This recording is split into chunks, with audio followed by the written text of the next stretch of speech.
যত গর্জে তত বর্ষে না, অথবা খালি ড্রাম বাজে বেশি। আওয়ামী লীগের ঘরে তাদের সন্তান মানুষ করেছে কোকিলের বাচ্চার মতো। আমরা যে রিয়েলি ট্রু হয়েছে, কারণ অপরাধী ইজ অপরাধী। তারা তো এই জুলাই গণহত্যার সাথে সরাসরি জড়িত। মদত পালাবে কেন? পুলিশের কর্মকর্তা পালাবে কেন? সে জি, তাই না?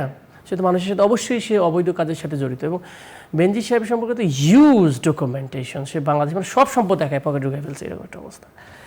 মাফিয়া। সবাইকে স্বাগত জানাচ্ছি নতুন বাংলাদেশ আয়োজনে। সাথে আছি আমি জান্নাতুল সাদিয়া। দর্শক, আপনারা জানেন যে রাজনীতির ময়দানে ঠিক যা যা কিছু ঘটে যাচ্ছে সেই সব কিছু নিয়েই আমরা এই অনুষ্ঠানে কথা বলে থাকি। আজকে আমাদের আলোচনার বিষয় নির্ধারণ করেছি সময় ফুরিয়ে আসছে, হুমকি না সতর্কবার্তা। এবং এ নিয়ে আলোচনার জন্য দুজন সম্মানিত অতিথি আমাদের সঙ্গে আছেন নীলোফার চৌধুরী মনি, সংসদ সদস্য বিএনপি, আরও আছেন ডক্টর আতিক মুজাহিদ, সংসদ সদস্য ও যুগ্ম আহ্বায়ক এনসিপি। দুজনকেই স্বাগত জানাচ্ছি আমাদের আয়োজনে। নীলোফার চৌধুরী মনি, আপনাকে দিয়ে শুরু করি। 13 জুন চট্টগ্রামের লালদিঘি ময়দানে 11 দলীয় ঐক্যের সমাবেশে জামায়াতের আমির ডাক্তার শফিকুর রহমান বললেন যে বর্তমানে সরকার যে গণভোটের রায় বাস্তবায়ন করছে না, এটিতে আসলে যেটি সিচুয়েশনটা তৈরি হচ্ছে সেটি হচ্ছে 1996 সালের মতো একটা পরিস্থিতি তৈরি হয়ে যাচ্ছে। এবং তিনি আরও বলেছেন যে তৎকালীন বিএনপি সরকার নিজেরাই যেরকম তত্ত্বাবধায়ক সরকারের বিল এনে পাশ করাতে বাধ্য হয়েছিল, এবারও গণভোটের রায় যদি বাস্তবায়ন তারা না করে সেক্ষেত্রে এরকম একটা পরিস্থিতি তৈরি হয়ে যাবে। সেজন্য তিনি বলেছেন যে সময় ফুরিয়ে আসছে, ভালোই ভালো এর দাবি মেনে নিতে বলেছেন বিএনপিকে। এবং এই সময়ের মধ্যে যদি পরিবর্তন না আসে তাহলে সেটার পরিণতির জন্যও সরকারকে প্রস্তুত থাকতে হবে। সরকার গঠনের মাত্র 4 মাসের মাথায় এই ধরনের বক্তব্য নিয়ে অনেক আলোচনা হচ্ছে। এই হুঁশিয়ারি বলেন বা এটাকে আসলে আপনারা আসলে কিভাবে দেখেন, মানে হুমকি সতর্কবার্তা কিভাবে সরকার নিচ্ছে? ধন্যবাদ আপনাকে। আমি আপনাকে এবং যারা শুনছেন আমার সহ আলোচক সবাইকে শুভেচ্ছা জানাচ্ছি। এবং আমি এখানে বলতে চাই যে একটা কথা বলে গুণীজনরা, যত গর্জে তত বর্ষে না, অথবা খালি ড্রাম বাজে বেশি। একটা জিনিস আমি ওইভাবেও বলতে চাই না, আর একটু সহজ করে যদি আমি বলি যে আমি তো একাই হারবো না, আমরা সবাই কিন্তু, আমি, আমার সহ আলোচক, তারা সবাই কিন্তু আমরা 5ই আগস্টের পরের ফলাফল। প্রত্যেকের মধ্যে একটা ইন্টিমেসি থাকা দরকার। ইন্টিমেসি না থাকলে যা ঘটবে তার জন্য আমি যদি ওই যে রাজার বাড়ির এখন মাঝি মাছ ধরে বিক্রি করতে নিয়ে যাচ্ছে, এখন যারা পাহারাদার রক্ষীরা বলে যে কোনোভাবেই যেতে দিবে না, ও যে যেতে দিতে পারি এক শর্তে, যদি আমাকে অর্ধেক দাও যা টাকা পাবা। বলছে ঠিক আছে। তো রাজা এত খুশি হয়েছে, বলছে তুমি কি চাও? বলছে আমার 2টো চোখ তুলে নেন। বলছে কেন? বলে আমি বললাম আপনি নেন রাজামশাই, আমি এটা চাই। যখন চোখ তুলতে গেছে তখন বলে রাজামশাই আগে একটা চোখ আগে প্রহরীর তুলতে হবে, কারণ বলেছে যা পাবা তার অর্ধেক আমাকে দিবা। তো আমি শুনতে খারাপ শোনা যায়, কঠিন, কিন্তু এটা সত্যি যে সাফার করলে সবাই করবে, ওনারাও করবে। হ্যাঁ, অবশ্যই ওনাদের একটা অভ্যেস আছে যে ওনারা তলে তলে মিলে যেতে পারে, তো এটা সব দল সম্ভব না। তারা যদি আওয়ামী লীগের সঙ্গে যদি একটা ইসে যান, যে আওয়ামী লীগ তাদেরকে কি বলবো ব্যান করেছিল তাদের সঙ্গে, এবং যে আওয়ামী লীগের ঘরে তাদের সন্তান মানুষ করেছে কোকিলের বাচ্চার মতো, তারপরেও যদি তারা আওয়ামী লীগ তাদেরকে ক্ষমা করে দেয় বা আওয়ামী লীগের সাথে মিলে যদি তারা এটা করে, তাহলে করতে পারবে। কিন্তু তাতে কি দেশের গণতন্ত্র মজবুত হবে? দেশের গণতন্ত্র বেঁচে থাকবে, টিকে থাকবে? কিংবা এনসিপির যারা, তাদের কি অবস্থা হবে? তারা তো সবচেয়ে বেশি রোষানলে পড়বে যে এনসিপি এখন বিরোধী দলের সাথে আছে, তো তাদের কথা কি হিসাব করবেন? অবশ্যই তারা কারো কথাই হিসাব করে না। আমি এই কথাটাই বলতে চাই, দেশকে যে কেউ চাইলে অরাজকতায় ফেলতে পারে, দেশের ক্ষতি করতে পারে, কিন্তু দেশের ক্ষতি হওয়া মানে নিজের ক্ষতি, এটা কিন্তু বুঝতে পাগলেও নিজের বুঝে। আমি এইটুকু 1 নম্বর বললাম। 2 নম্বর, বিএনপি বোধহয় এত হালকা না যে ফু দিলেই উড়ে যাবে বা ধাক্কা খেলেই পড়ে যাবে। তো তারাও অনেকভাবেই তো বলেছিলেন ওনারা যে ক্ষমতায় এসে গেছেন। গতকালকে একজন মহান জাতীয় সংসদে বলেছেন যে ক্ষমতায় তো এসে গেছিলেন, খালি আল্লাহ ঠেকাইছে।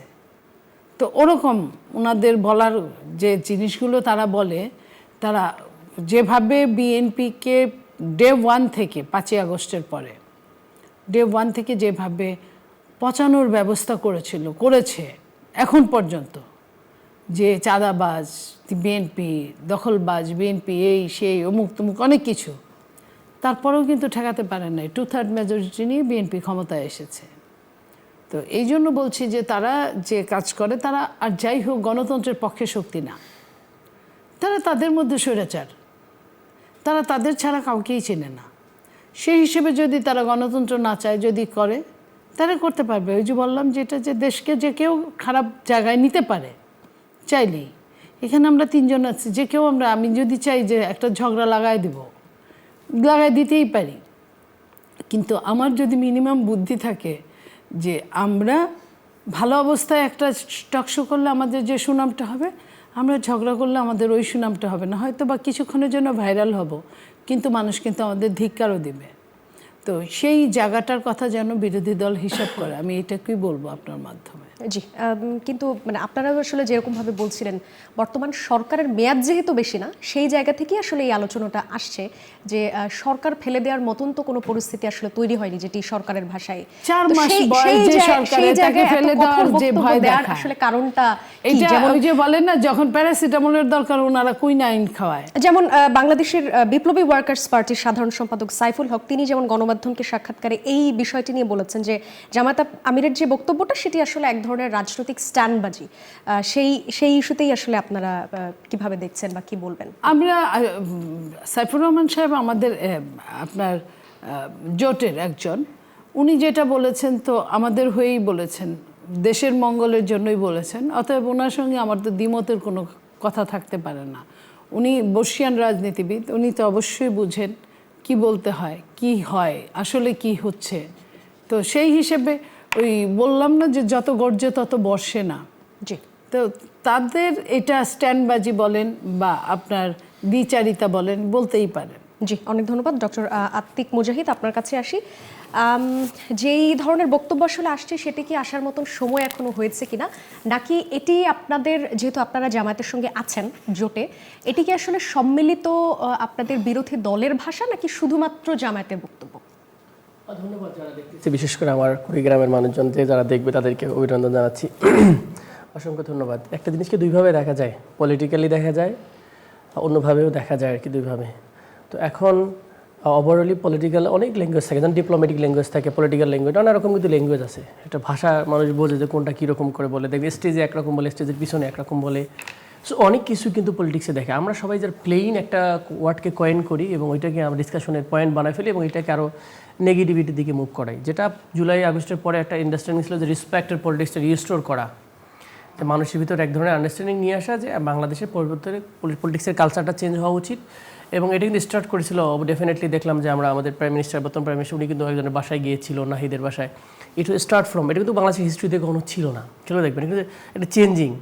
বা এদিক থেকেও বিরোধী দল থেকে কিন্তু অনেক অ্যাপ্রিসিয়েট করা হয় ভালো কাজের।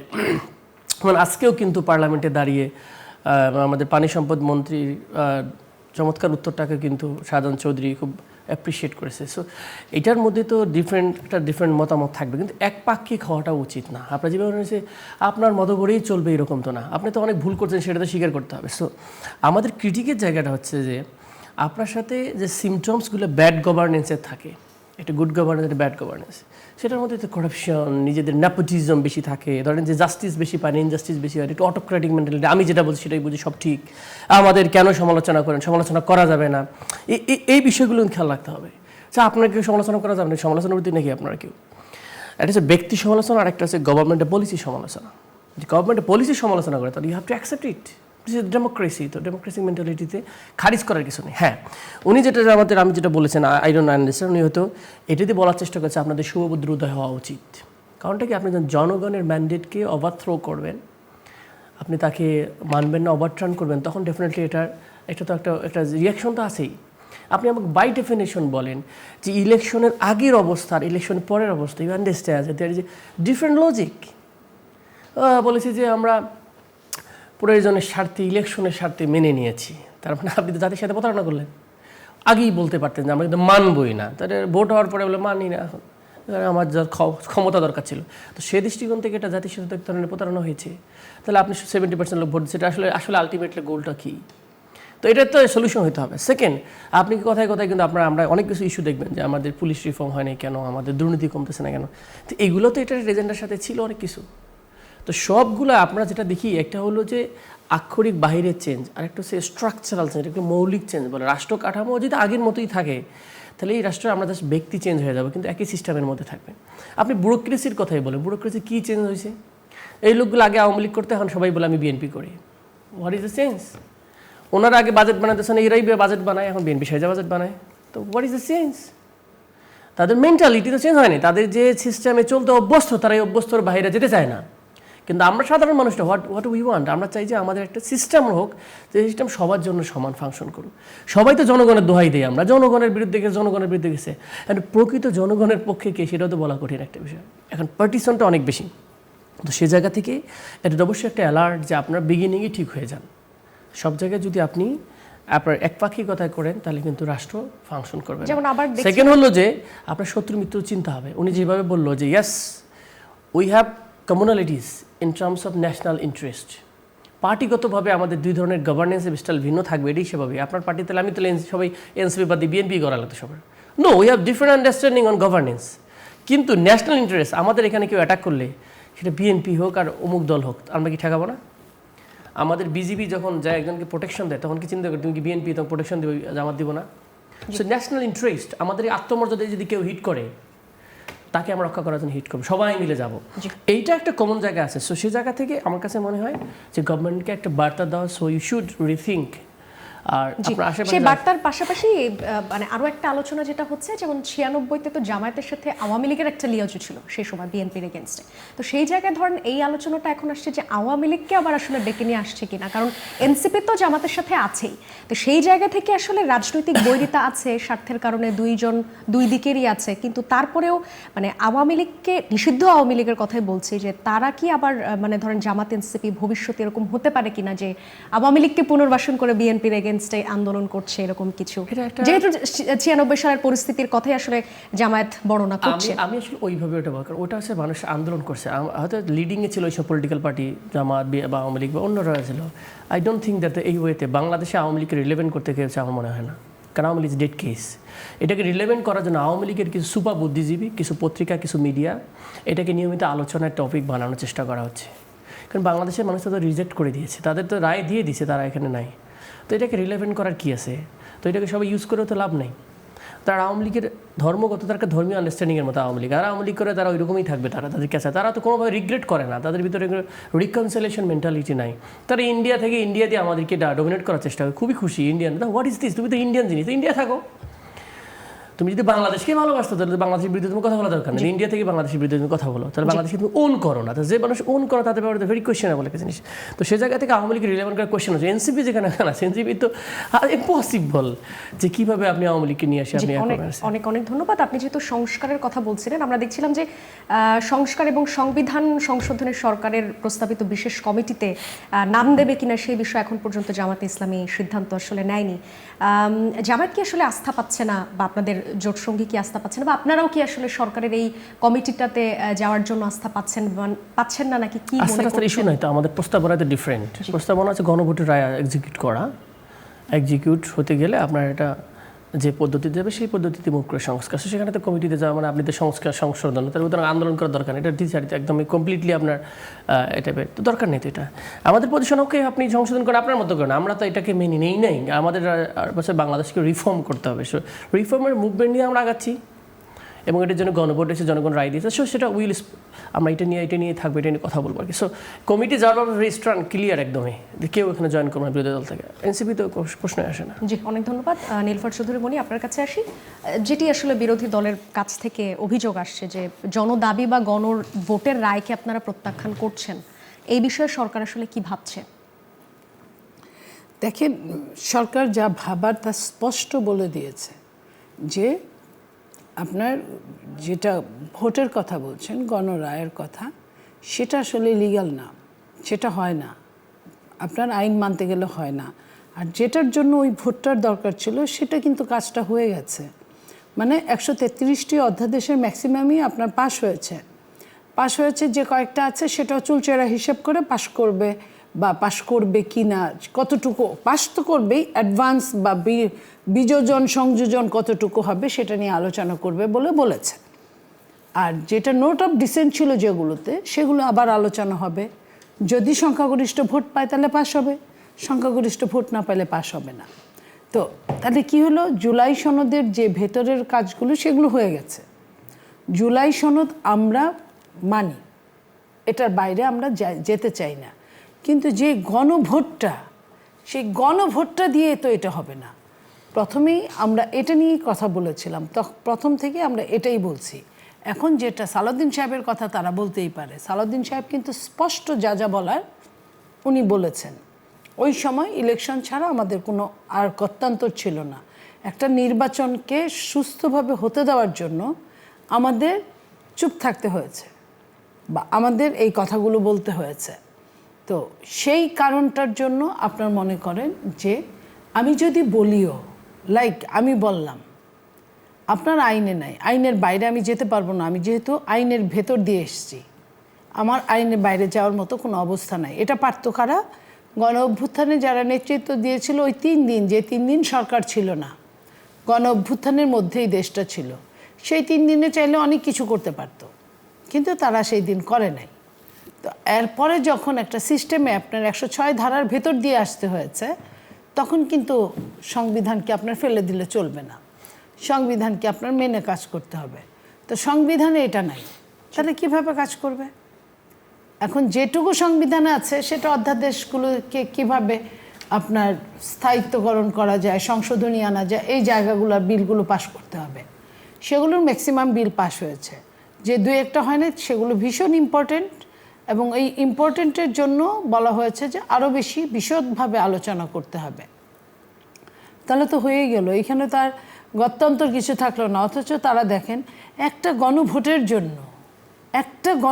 জন্য তারা দেশে কত বড় বড় এই 4 মাসে ঘটনা ঘটে গেল, সেগুলোর মধ্যে কিন্তু তাদের মাথা ব্যথা নাই। তারা আপনার ঘামের টিকা কেন থাকলো না, কোথায় নিল, ইন্টিম সরকারের বিরুদ্ধে বললে সমস্যাটা কোথায়? যদি সত্যি ঘটনা ঘটে তাহলে বলতে সমস্যাটা কোথায়, হোক সে আমার বাবা। আপনার ওই সরকার ফ্যাসিস্টের বিরুদ্ধে বলতে সমস্যাটা কোথায়? এটা নামকো আসতে তারা সংসদে বলেছে। তারা প্রতিদিন যেটা নিয়ে কথা হওয়ার কথা, কারণ প্রতিদিন সন্তান মারা গিয়েছে আমাদের। হ্যাঁ, এখন পর্যন্ত কিন্তু রোগীর সংখ্যা কিন্তু কমে নাই। তো এখন এটা নিয়ে কথা বলে নাই, যুদ্ধ নিয়ে কথা বলে নাই, তেল সংকট নিয়ে কথা বলে নাই। আপনি খেয়াল করেন বিএনপি কি বলেছিল, যে তেলের সংকট নাই, সিস্টেমের সংকট, সেই সিস্টেমটাই তারা সহযোগিতা করে না। খেয়াল করেন যেদিন থেকে কমিটি বানানোর ঘোষণা দিল 5 জন, পরের দিন থেকে, এবং তেলের দাম বাড়লো, পরের দিন থেকে আর তেলের কোনো লাইনও নাই, কিছুই নেই, হাওয়া হয়ে গেল। তো এই যে তারা সহযোগিতা করার বদলে যে আপনার উল্টো কাজ করতেন, এই কাজ করার জন্য কি এই গণতন্ত্রের উদ্ভব হয়েছিল? গণতন্ত্র কি বলে? আপনার জাতির সমস্যার দেখবেন, আপনি মানুষের প্রবলেমগুলোর সামনে দাঁড়াবেন, আপনি মাথা পেতে দিবেন, আপনি মানুষের জন্য কাজ করবেন। সেটা না করে শুধুমাত্র গণভোটের মেন যে জিসটা, সেটা তো আপনার পূরণ হয়ে গেছে। জি, অনেক ধন্যবাদ। একটা বিরতি নিয়ে আসছে দর্শক দেখছেন নতুন বাংলাদেশ, একটা বিরতি নিয়ে আবারও ফিরছি, সাথেই থাকুন। বিরতির পর আরও একবার স্বাগত জানাচ্ছি, আপনারা দেখছেন নতুন বাংলাদেশ। যাব আলোচনায়। ডক্টর আতিক মুজাহিদ, আপনার কাছে আসি। একটা প্রশ্ন হচ্ছে, যেটি নীলোফার চৌধুরী মনির কাছ থেকে আসছিল, যে বিরোধী দলের আসলে যেসব বিষয় নিয়ে সরব হওয়া উচিত ছিল আরও বেশি, সেগুলো না করে তারা আসলে গণভোট এবং সংস্কার বিষয়গুলোতেই আসলে রয়েছে। এটি আরেকটি বিষয় একটু আপনার কাছ থেকে জানতে চাইব, যেটি নিয়ে খুব আলোচনা হচ্ছে। হাতিয়ার সংসদ সদস্য আব্দুল হান্নান মাসুদ, তার নির্বাচনী হলফনামায় যে তথ্য আসলে দেওয়া ছিল সেটি নিয়ে একটা নতুন প্রশ্ন উঠেছে, এবং তিনি একটি টেলিভিশন টকশোতেও সেটি নিজেই হলফনামায় যে অসত্য তথ্য দিয়েছেন সেটি স্বীকারও করেছেন, এবং তিনি বলেছিলেন যে ভবিষ্যতে যদি ব্যবসা বাণিজ্য এবং আয়কর রিটার্ন জমা দেওয়ার সুবিধার জন্য তিনি তার আইনজীবীর পরামর্শ নিয়ে এরকম হলফনামায় অসত্য তথ্য দিয়েছেন। তো সেই ব্যাপারে আপনাদের দলের পক্ষ থেকে আসলে আপনারা এটাকে কিভাবে আলোচনা করছেন, এই বিষয়গুলো একটু জানতে চাই। ধন্যবাদ। প্রথম কথা হচ্ছে যে সরকারের কাছে যেটা গুরুত্বপূর্ণ, বিরোধী দলের সেটা গুরুত্বপূর্ণ, সেটা দেখার বিষয়। আপনি যদি সরকারের কথা অনুযায়ী চলেন, তা আপনি তো বিরোধী দল না, বুঝতে পারছেন? তাহলে সরকারের কাছে গুরুত্বপূর্ণ কি? দেখেন একটা উদাহরণ দিই যে সরকার কতটা মানে তাদের আন্ডারস্ট্যান্ডিংটা দেখেন। পুশ ইন হচ্ছে বাংলাদেশে না দীর্ঘদিন ধরে। আজকেও আমরা দেখলাম আমাদের রৌমরির ওই দিক কোথায় যেন প্রায় একটা পরিবার 10-15 জন আছে, এবং ইন্টেনশনালি কলকাতা থেকে যে গভর্নমেন্ট, নতুন গভর্নমেন্ট হয়েছে বিজেপি সমর্থিত, তারা বাংলাদেশকে তো মানে কাউন্টই করে না, মনে হচ্ছে যে কোনো সময় দখল করবে এরকম ঘোষণা তো দিয়ে দিয়েছে। তো এইটার বিপরীতে সংসদে আলোচনা হওয়া দরকার আছে কিনা, গুরুত্বপূর্ণ কিনা, সারা দেশে বিভিন্ন বিজিবি অ্যালার্ট, এইটা নিয়ে কিন্তু নোটিশ দেওয়া হয়েছে এবং নোটিশ জি আমি এই ব্যাপারে একটা জামাত আমির বলছেন যে পুশিন নিয়ে আপনাদেরকে সংসদে কথা বলতে দেওয়া হচ্ছে না, এই চাপটা কোত্থেকে আসছে? আচ্ছা আমি বলি, এই পুশিন দিয়ে একটা নোট, নরমালি সংসদে কথা বলার একটা সিস্টেম আছে, তো সেখানে বিধি অনুযায়ী আমরা একটা নোট দিয়েছি এবং নোটটা অ্যাকসেপ্টেড হয়েছে যে ওই দিন আলোচনায় হবে। জি দেখেন একজন দায়িত্বশীল মন্ত্রী, নাম বলতে চাচ্ছি না, জি উনি বলেছেন তোমরা উইথড্র করো। গতকাল বলেছে, গতকাল একজন বলছে, উনি নিজে বলেছে এটা আলোচনার দরকার নেই, উইথড্র করো। এবং একটু পর দেখা গেল আলোচ্য সূচি থেকে, হয়তো আপাও দেখেছেন, সে এটা অটোমেটিক্যালি তারপরের দিন আলোচনা থেকে নতুন আরেকটা নোটিশ দিয়ে উইথড্র করা হলো। মানে উনি কিন্তু উইথড্র করেন সেই সংসদ সদস্য আমার মীর আহমদ বিন কাসেম, উনি এটা দিয়েছেন, আমরা যেটা বলি আরমান ভাই দিয়েছিলেন। জি কিন্তু দেখা গেছে অটোমেটিক্যালি গায়েব হয়ে গেল। কেন? ইন্ডিয়ান ইস্যু আলোচনা হবে, এই জন্য গায়েব হয়ে যেতে হবে? তার আপনি পুশিন নিয়ে আলোচনা হয় না, তো কীভাবে বুঝলেন? তার মানে আমরা একটা টপিক দেওয়া হয়েছে, অ্যাকসেপ্টেড হয়েছে, এবং এটা নোটিশ, এবং এটা সংসদের এখানে যে ফাইলগুলো প্রিন্ট করে সবার কাছে পৌঁছায় গেছে, আমাদের কাছে সবার কাছে আছে, এটা অফিসিয়াল ডকুমেন্টস। কিন্তু এরপরের দিন আলোচনার টপিক থেকে গায়েব। জি তার মানে এই দেশকে চালায়, আমরা চালাই না ইন্ডিয়া চালায়? তো দ্যাটস দ্য কোয়েশ্চেন। একটা দায়িত্বশীল একজন খুবই পাওয়ারফুল একজন মন্ত্রী, যারা আপনি সবসময় ফেসে দেখেন, নাম বলতে চাই না, তো উনি এটা বলেছেন আনঅফিসিয়ালি। ভারতের প্রচ্ছন্ন আমার কথা আমি ভারত বলবো না, আমার কথা হচ্ছে তাহলে এই সব আলোচনা কেন করা যাবে না? আমার একটা কোয়েশ্চেন, এটার সাথে কে রিলেটেড, কার কি এখানে পাওয়ার হ্যান্স? তাহলে আপনি গুরুত্বপূর্ণ বিষয়, রাষ্ট্রের একটা সিকিউরিটি কনসার্ন, যেখানে পুশ করে ভারতীয় নাগরিককে বাংলাদেশে ঢুকাই দিয়ে বলছে বাংলাদেশে। 1 নম্বর। 2 নম্বর আসেন, তেল যখন ইস্যু হয়ে সবচেয়ে বেশি সরব ছিল বিরোধী দলের নেতারা সব জায়গায়। আমি নিজে দাঁড়িয়ে একাধিকবার কথা বলেছি, এবং পলিসি সলিউশনের সময় আমরা বলেছি যে কীভাবে পলিসি সলিউশন হতে পারে, আমরা বলেছি। কিন্তু এরপরে দেন পুশিন, তেলের দাম গেল, এখন ধর্ষণের ব্যাপারে আমরা কথা বলেছি যখন হয়েছিল, সবাই কিন্তু আমরা বলেছি। ইভেন মিস ইনফরমেশন, ডিসইনফরমেশন যাই বলেন না কেন, প্রাইম মিনিস্টারের আপনার মেয়েকে নিয়ে কথা হয়েছে, বিরোধী দল কিন্তু নেতা নিজে দাঁড়িয়ে কথা বলেছে এরকম হওয়া উচিত না বাংলাদেশে। সো বাংলাদেশের প্রতিটা অ্যাড্রেস নিয়ে যখন দাম বাড়তেছে, বিভিন্ন বিষয়, সেগুলো আমরা কথা বলেছি। এখন বিএনপির কাছে কোনটা গুরুত্বপূর্ণ সেটা তো আমরা বলবো না, আমরা জনগণের কাছে কোনটা গুরুত্বপূর্ণ সেটাই আমাদের অ্যাড্রেস হওয়ার ইস্যু বিষয়। তো সে জায়গা থেকে সেটা প্রথম ইস্যু। 2 নম্বর হচ্ছে হামের যে ইস্যুটা বলছে, হামের ইস্যু নিয়ে আমরাও দাঁড়িয়ে কথা বলেছি।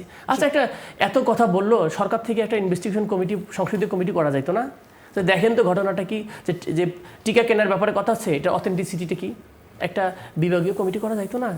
তদন্ত করে বলতে পারতো যে কেন এতগুলো মারা গেল, ম্যানেজমেন্টের অভাবে নাকি সাপ্লাইয়ের অভাবে, নাকি এখানকার যে লোকগুলো এরা বিতরণ করার কথা ছিল মাঠ লেভেলের। গতকাল আমরা আমার বাসায় আমি আসার আগে আমার আম্মার কাছে, আমি তো এলাকায় থাকি না, আম্মার কাছে বলে গিয়েছে, স্বাস্থ্যকর্মী বলেছে যে আমাদের এখানে থাকা দরকার 45 জন, এখানে সব মিলে 20 জন আমরা আছি, আমরা এতগুলো এলাকা কাভার করতে পারতেছি না।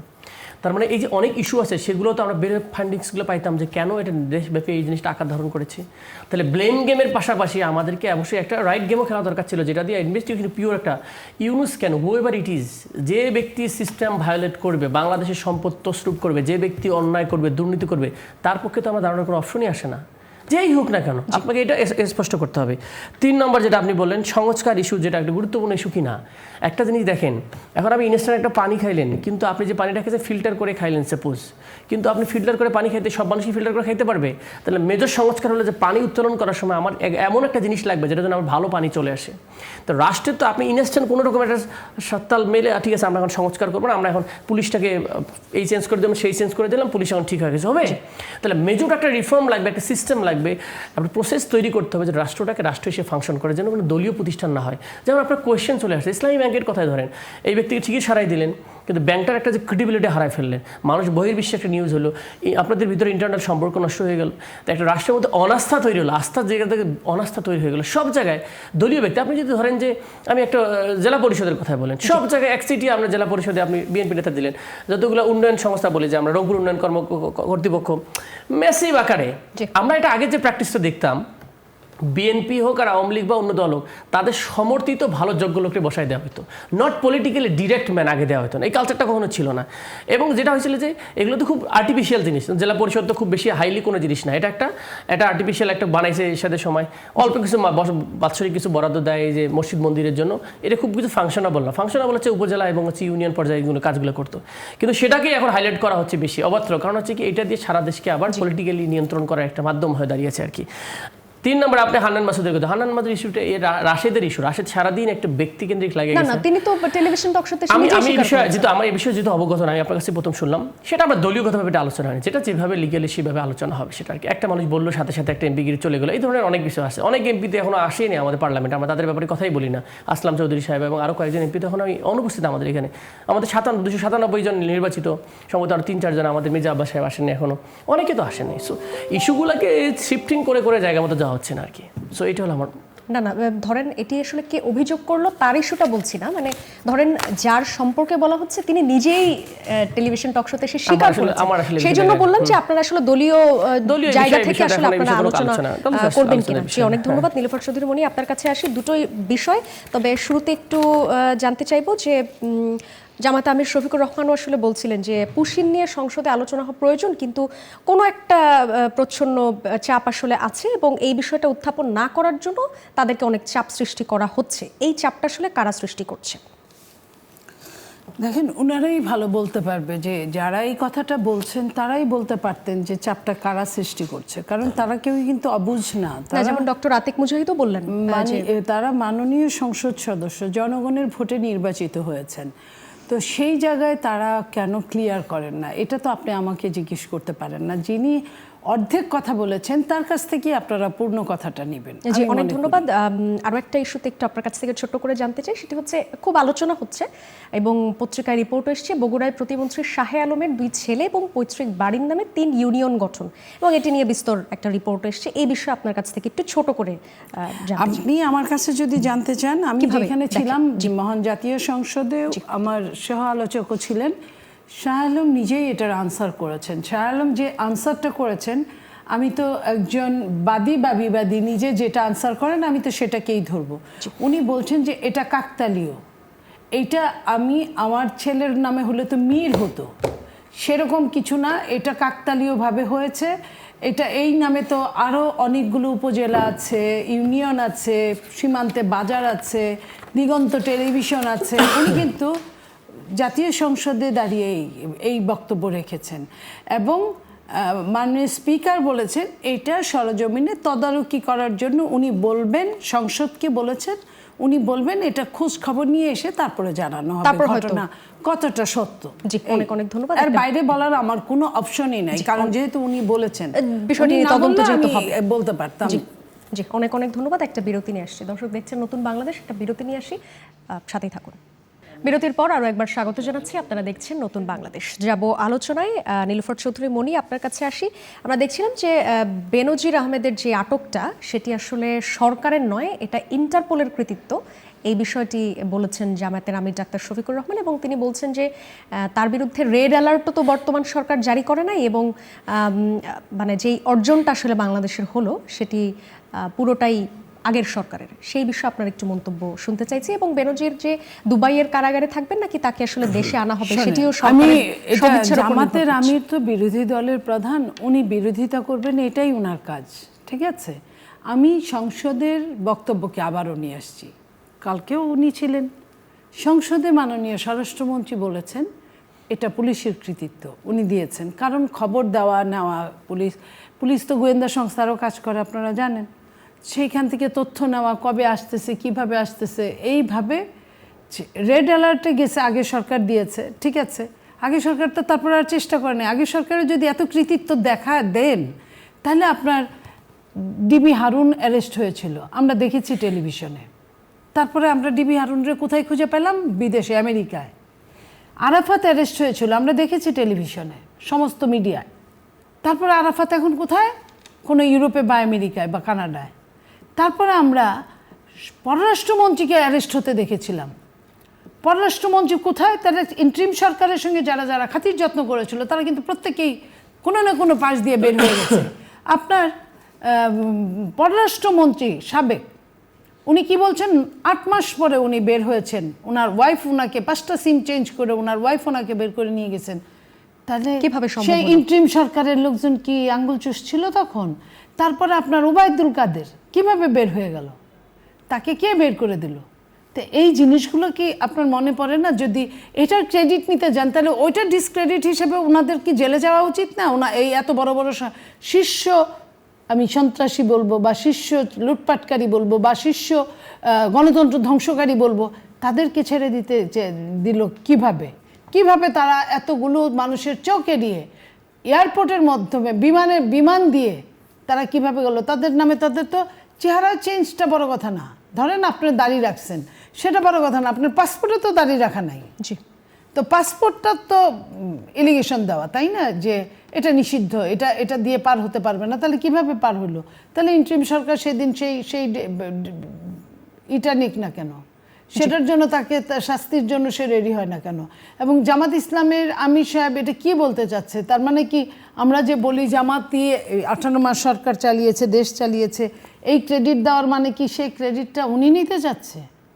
তাহলে উনি যদি ক্রেডিট নেয়, ওই ক্রেডিটটা যে এই রেড অ্যালার্টটা বা আপনার ইন্টারপোলটা, তাহলে ওই যারা পালিয়ে গেছে তাদের জন্য জবাবদিহিতায় সংসদে দাঁড়িয়ে কথা বলুক। জি, ওনাদেরকে ছেড়ে দিল কেন?